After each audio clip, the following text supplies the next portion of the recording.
Hi, this is Leticia Rodriguez with Roger Tran, and you're listening to Observer Radio News. Here's sports. It was the battle of the pitchers at last night's Jays game against the LA Angels. Despite Ricky Romero's best efforts, the Angels pitcher Ervin Santana took all the glory for 17 consecutive outs, until Adam Lind hit a homer in the ninth. But Romero's team stands behind him, with even Cito Gaston saying he gets better every time he's on the field. For 8 innings, Romero held it steady at 1 run and 4 hits for the Angels. The Angels beat the Jays in a 3-1 victory. The Jays play the KC Royals at Rogers Center tonight. In hockey, the Senators lost to the Penguins 4-2 last night. With a 2-1 lead by second period, Sidney Crosby did what he does best and shot a miracle goal that lifted over Brian Elliott and into the net. Bill Gorin got the 4th goal early in third, and then with 7 minutes to go, the Sens' Matt Cullen managed the second goal of the night, but it was too little too late. This victory gives the Penguins a 2-1 lead in their Eastern Conference quarterfinals. The Sens play their 4th game against the Pens tonight on Tuesday night. The Toronto FC lost to the Colorado Rapids yesterday, 3-1. The Rapids got off to a rough start while trying to get their aim just right. They lobbed shots from impossible distances and just over their target. But 71 minutes in, Jeff Larentowicz broke a tie with his goal, and Connor Casey scored 2 penalty goals. Ironically, Casey got his start in soccer with the FC in 2007 before being traded to the Rapids later that year. Dwayne De Rosario got a penalty kick for the FC later in the game. This victory gives the Rapids a 7-streak win for home games. Here's a story that might inspire you, or it might just make you grimace.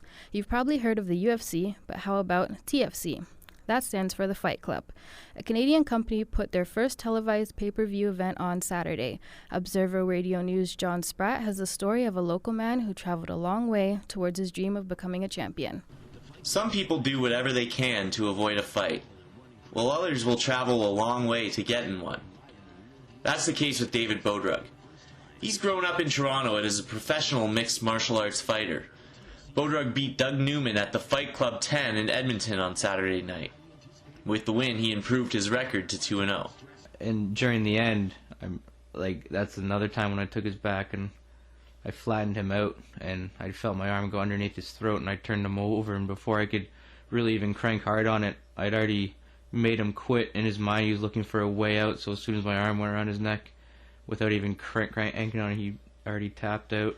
Mixed martial arts, or MMA as it's known to its fans, is kind of like boxing, except that fighters can punch, kick, and submit their way to a win. Sound like enough to make you nervous?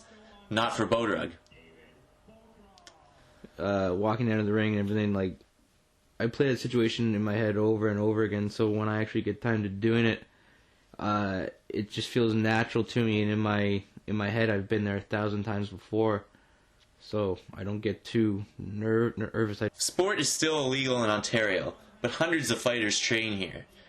Officials with the UFC are hopeful that it will be legalized in the province by 2012. And maybe then you'll see Bodrug at the top of the card. Long-term goals, I want to fight for the biggest organizations, and I want to be champion. John Spratt, Observer Radio News, Toronto.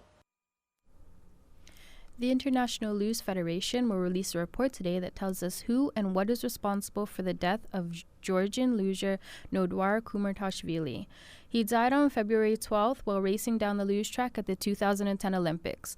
The report is said to not blame any one source, but instead will address a number of contributing factors ranging from the speed of the track to the condition of Kumartashvili's sled. And that's all for sports. Stay with us because Roger will have entertainment after the break.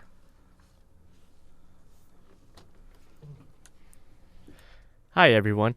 The 2010 Juno Awards took place yesterday in St. John's, Newfoundland. Kanon took home the big prize yesterday at the awards. He was chosen as the Artist of the Year. As a child, he was raised in war-torn Mogadishu in Somalia. He uses his experience to motivate his music and lyrics. Kanon's song, Waving Flag, will be used in this year's 2010 FIFA World Cup in South Africa. Michael Bublé took away 4 awards at the Junos. He recently released a new album, Crazy Love. He was nominated for 6 categories, including Album of the Year.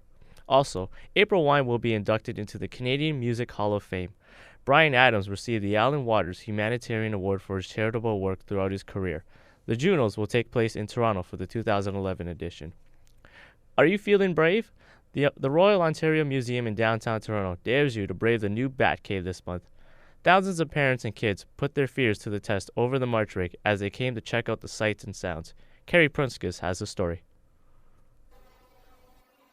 It's March break and the Royal Ontario Museum is buzzing with people. 10-year-old Evan Roberts and his 7-year-old brother Ryan are back for their second visit to the Bat Cave. Evan describes the images displayed on a video screen just before they go in. They're showing pictures of bats that are probably types that they're showing in the hall behind me, and their ears and their noses are very big and in odd shapes. Inside the Bat Cave, it's pretty dark except for a dim green glow.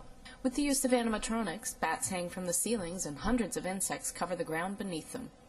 Although he finds the Bat Cave a bit scary, Ryan Roberts says he'd easily come back a third time.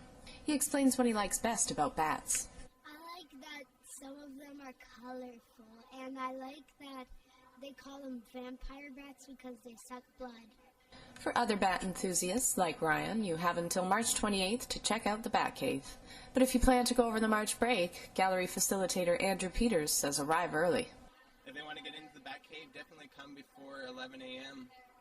We're already having the lineup by 10:30, so there's already a huge lineup. If you dare to brave the new Bat Cave, head to the Royal Ontario Museum in downtown Toronto. Carrie Prunskis, Observer Radio News, Toronto. And that's all for entertainment news. I'm Roger Tran with Leticia Rodriguez. On behalf of Observer Radio News, stay with us because we'll have more coming up in 20 minutes.